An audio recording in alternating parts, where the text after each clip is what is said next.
Hi, welcome to the Pulse. I hope you're doing well. In today's episodes, I would like to talk to you about challenging yourself and how doing that can really help you in your day-to-day life and in handling better in the future change management or any kind of changes you're facing in your life. Here in this episode, I'm not gonna do, a bit of theory and then talk about some practical examples as I've done in the last basically 2 episodes. But I want more to just share overall my story, my journey around doing this weekly challenge journey since the beginning of the year. So let's dive in.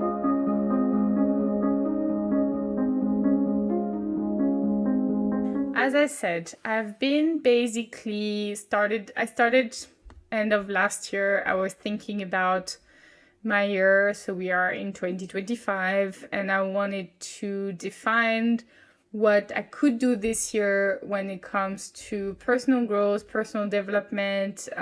I do not like to get stuck in general. I'm someone that is always on the move, always wants to do new challenges, improve, have the feeling that I'm evolving along the way in different topic. It doesn't have to be specific to work.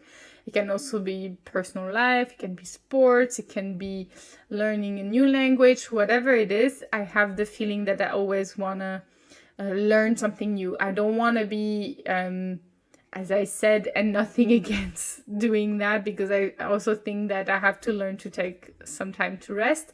But overall, staying on the couch and letting my life pass by is something that is very difficult for me. And I'm not against sitting on the couch watching TV or relaxing. It's also very important, but I'm someone that is always eager to keep going and doing things in my life. I have seen it before, how this has impacted me whenever I stay too much in a passive mode. That is all of a sudden I'm less excited, less motivated, and that has like this rolling effect. So for me, keeping it not only busy but also with purpose is always very important. And so I thought this year I wanted it to be fun. So I decided to do this weekly challenge journey. So basically, 52 weeks out of the year, that means 52 challenges. But what did I determine as a challenge was to talk about, is it something that will happen every day of the week? Is it something that will happen once during the week? So I decided to not put any limit at the beginning and to say what I want to do this year. And I just started to make a list and things flowed. Then, of course, I looked also online to find some other bucket lists or other ideas that people may have. So could be learning a new language. It could be also working on, I don't know, paragliding or whatever else. There is many opportunities, or finishing a Rubik's Cube, for example. So based on that, I kind of determined that there was some challenges that would take me more time, that I would start and do since the beginning of the year, and maybe I would then tick the box more in the third quarter. And then there are some topics that I would do, like do it for 1 week and see how it happens, or doing only for 1 day or for one cases. And this would then be part of my journey. In the beginning, I decided to make sure that I built that feeling of like achievement, to have a few that were not easy but more fun, and also with a purpose of having more of a 1 day things to take.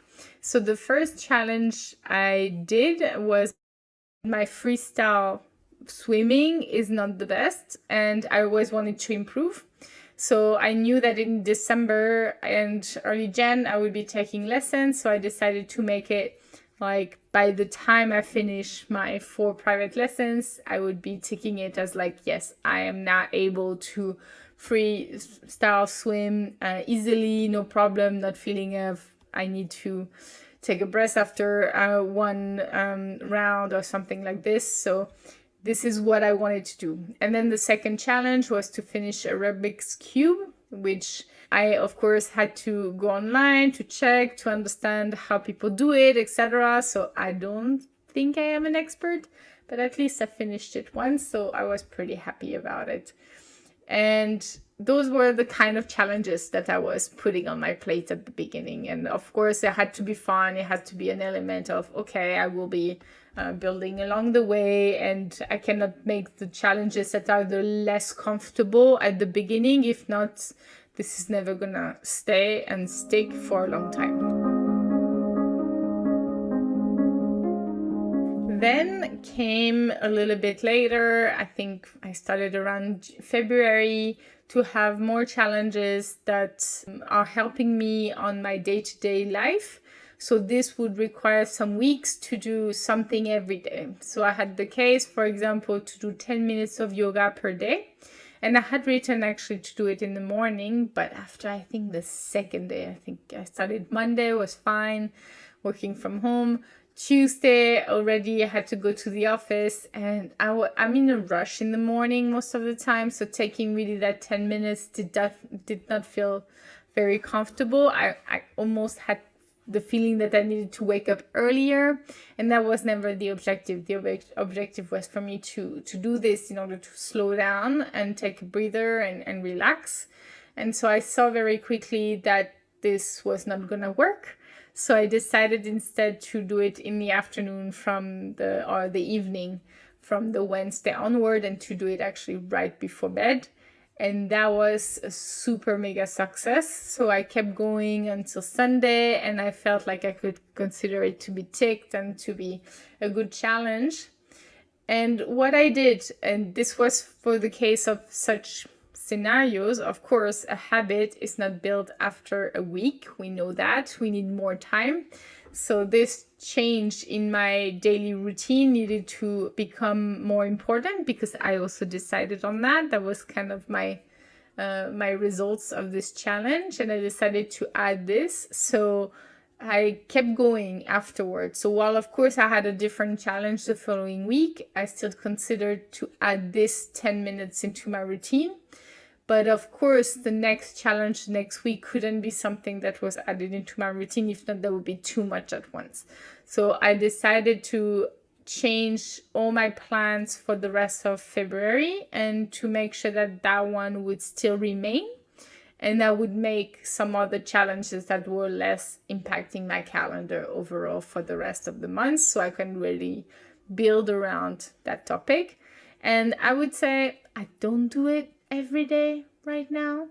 I've lost a little bit track, so I would definitely have to get back to it, because I saw a lot of value. But for at least February, March, a little bit of April, I was definitely doing it every day, and it was quite successful. I also have some challenges on this list that are, as I said earlier, would take a lot longer to do. So for example, one of the challenges I have is to have a certain level in Spanish. And that I cannot achieve it, of course, in 1 week. It's gonna need the whole year. But with that, I've kind of decided to put a regular time frame around in my calendar to make sure that I keep up with it. I know what's happening. And so I can say, okay, after like a month where I'm at, am I going to have my goal achieved? So on week, most likely around 50, 51, 52. So really at the end of the year, I can consider this to be ticked or not, because if not, that's not going to work with my overall challenge. So far, I would say very much on point. I'm using an easy app. I'm keeping up with it. So it's quite good that it's working like this. But of course, it's just adding up more and more tasks, right? I'm adding yoga, I'm adding learning, I'm adding potentially the week, the thing that I want to do that week. And that can become also a bit of a, not a headache, but take over from a, it can basically take a toll on your mental health, because you can end up spending a lot of time trying to figure out schedule wise, etc. Take quite some time out of your mind.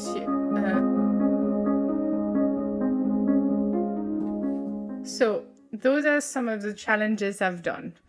And now I've talked to you a little bit about how this has been going, but not everything is perfect. I cannot say that today, I don't know which week we are, 33, 34, that this is fully complete, that I have done that many challenges. I was very good in January, February, March.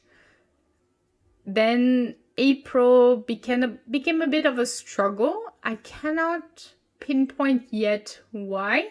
I think one of the reasons is that I did not have a plan. So for the first few weeks, basically, I had my very long list of challenges I wanted to do. And I had first planned, I think, for the first 2 months. And then I was also kind of letting myself define as I go, because something happened one week and I need to be prepared to change or to do something else. And some of those challenges all of a sudden were not filled. So I was ending up starting a week without a plan of which one I wanted to do, and also looking at what my calendar was and what I could actually do, and couldn't decide. And I also most likely felt that there were some challenges that I didn't want to do. I was not ready to get out of my comfort zone and do it at this point in time. So that impacted a little bit my timeline, and I would say that this changed quite drastically, not my approach, but how April, May became. And I would say only at the end of May, when I went on holiday, is when I kind of went back into the overall topic. And nothing is perfect, because I still have some weeks where I didn't deliver or didn't do the job. I also have, last week, actually, I did 2 challenges, for example. So not perfect, but I definitely, I'm getting back into it, and I would say that I have done more than 50% of the weeks a challenge so far. So I definitely want to go back to it, be more conscious for the remaining part of the year, to make sure I have a way forward. I'm fully defined on which challenges I do when, and there is a full plan ahead, and I'm excited for the next step.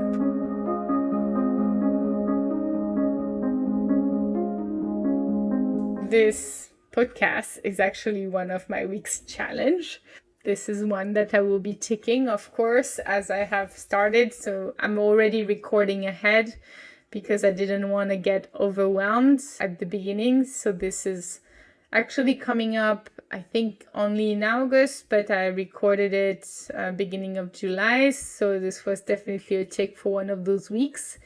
And I want to make sure that potentially by the end of the year, I do a recap, or maybe in January, I do a recap of the full year.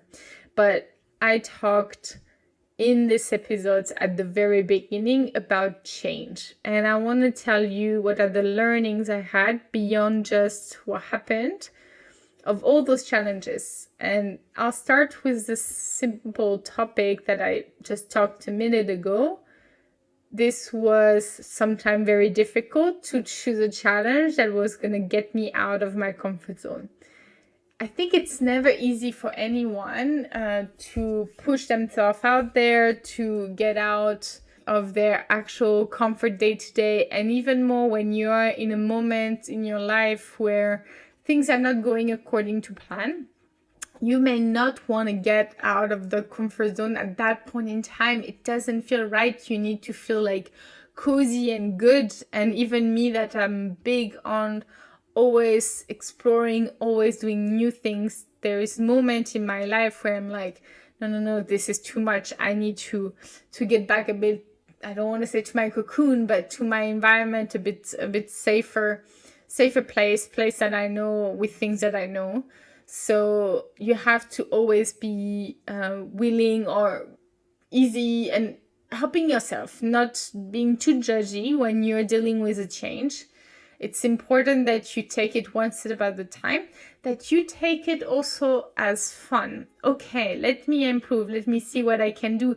Let me check also how much I can actually achieve and how much, I talked about it previous episodes, how resilient I am actually with the topic and that particular change. That can be a fun way to take potential changes. Some changes you don't decide, and that is the hardest type of challenges, because if they're put on you, you have no choice to adapt and you're not prepared. It doesn't have to be fun. It can be quite difficult to handle. So you have to potentially detail it out in the same way that I've done with those, weeks journey. If you change, if you, instead of taking the change at once, if you deal with small pieces at a time, that can potentially support.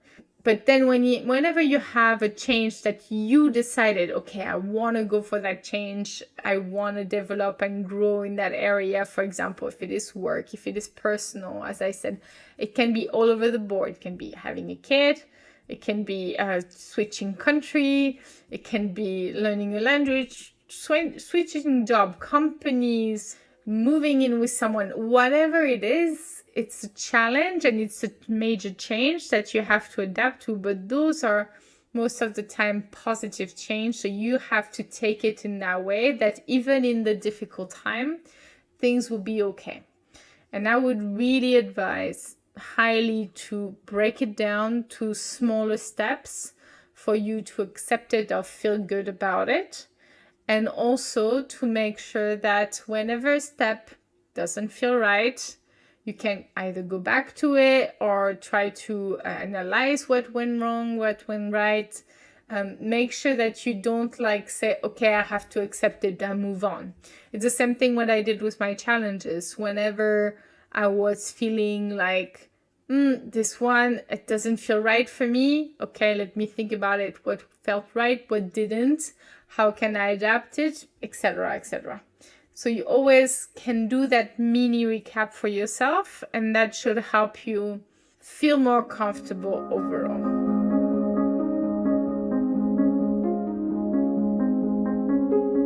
This is basically my journey of 2025. As I said, we just finished June when I'm recording this episode.